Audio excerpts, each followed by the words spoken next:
Hi, I'm Zach Kazan, managing editor at Worn & Wound. I'm joined today by Kat Shoulders, head of content at Worn & Wound. Kat, how's it going? Great. We have a bunch of stuff, watch-related stuff in front of us today. This is a video all about our favorite watch accessories. Watch accessories are a big part of the watch collecting experience once you get into this for a little while, don't you agree? I agree. But I want you to talk about what you're holding in your hands right now. This is a very nice watch roll. Yeah, this is a very, very nice watch roll. Probably the most, I would say, luxurious roll I've ever owned. I have probably a closet full of rolls and travel cases at home, and I recently got this, I think towards the end of last year. This is the Oberworth watch roll, and you can fit 3 watches inside of it. And you'll notice first thing that it's red. And what I love about it, it's like a red. So Oberworth is a brand based in Germany. They make their leather from France, Germany, and Italy, I believe. But it's so nice. It smells so good. I know that's so weird. The leather's very soft. It's like you can just tell. It's buttery soft. Yeah. And I've heard through the grapevine that they use the same makers from Hermes.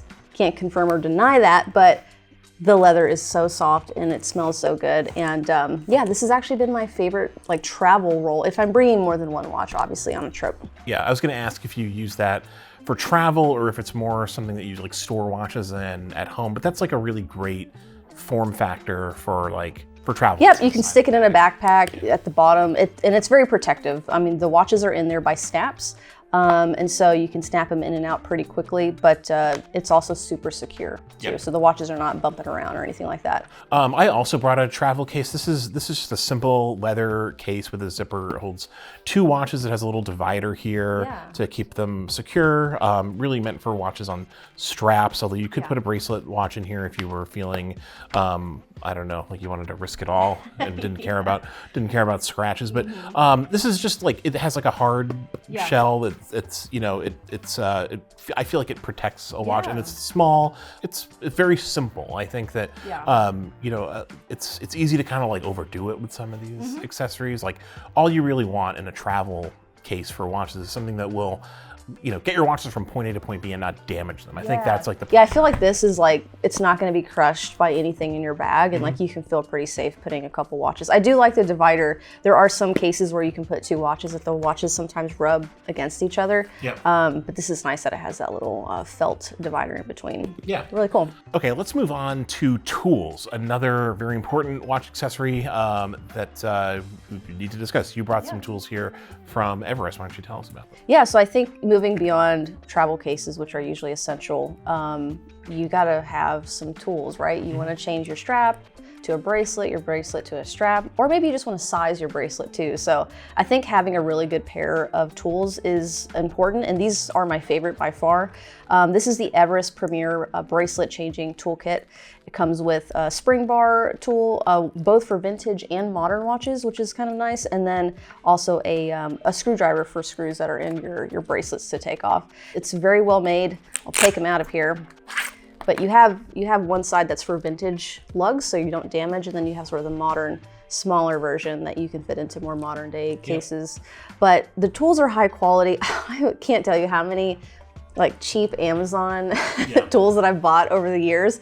I know it kind of hurts to spend, I don't know, I think this might be 40 or 50 bucks, maybe a little bit less on a toolkit, but spend the money and get really nice ones because A, you're not gonna damage your watch.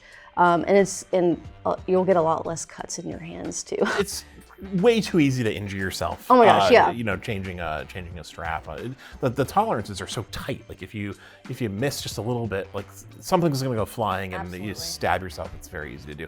Another tool of sorts that I brought is a loupe. This is just a very simple loupe. This is made by Bausch & Lomb, but you can get loupes made by, oftentimes they're branded. This is another thing that comes with watches, and they're actually useful sometimes when they come with watches. You don't need to spend a lot of money on a loupe, in my opinion. Can you explain what a loupe is for those that might not know? A loupe is just a magnifying glass, basically. So this is a way to kind of inspect a watch, to admire a movement, to admire the finishing of a watch. When I'm selling a watch, I take a loupe to it, and I look for little bits of damage and marks that I should be disclosing in a sales listing. Warning for those that are interested in buying a loupe. You can't unsee things. So sometimes you see an imperfection on the dial and there's no one seeing it after that. So use with caution, I will say. Yeah, this is kind of like the curse of the macro lens, I think. Like you don't zoom in too close, closer than you're willing to look. I think it's almost always a mistake. What's next? What's your next tool? I have a big item here that I'm going to get to in a second, but I have to talk about this little tiny flashlight that I have. So this is from Nightcore. This is their GITD version. It's Nightcore Tiki. We do sell these lights in the wind-up shop. Had this for a while. It's a great little flashlight. It's super bright. I don't know if I can flash the camera there if that shows anything. But what's cool about it is it has like, I don't know, 71 yards of throw, which is really cool. But it also has a black light built in. So if you hit it 3 times, you get a black light that turns on here. There we go. And then you can lume up your watches with it. So as a watch photographer, and many people are now shooting watches for Instagram and such, it's such a little tiny light, literally fits in your pocket, fits on your keychain actually. And it's not only super handy to have a flashlight, but that black light comes in handy shooting watches. Next item I want to talk about is this is just a simple Valet tray. So a Valet tray is usually a leather tray that kind of sits on your desk. It's made to sort of like catch, items, and I just like keys and wallet. Keys, wallet, whatever.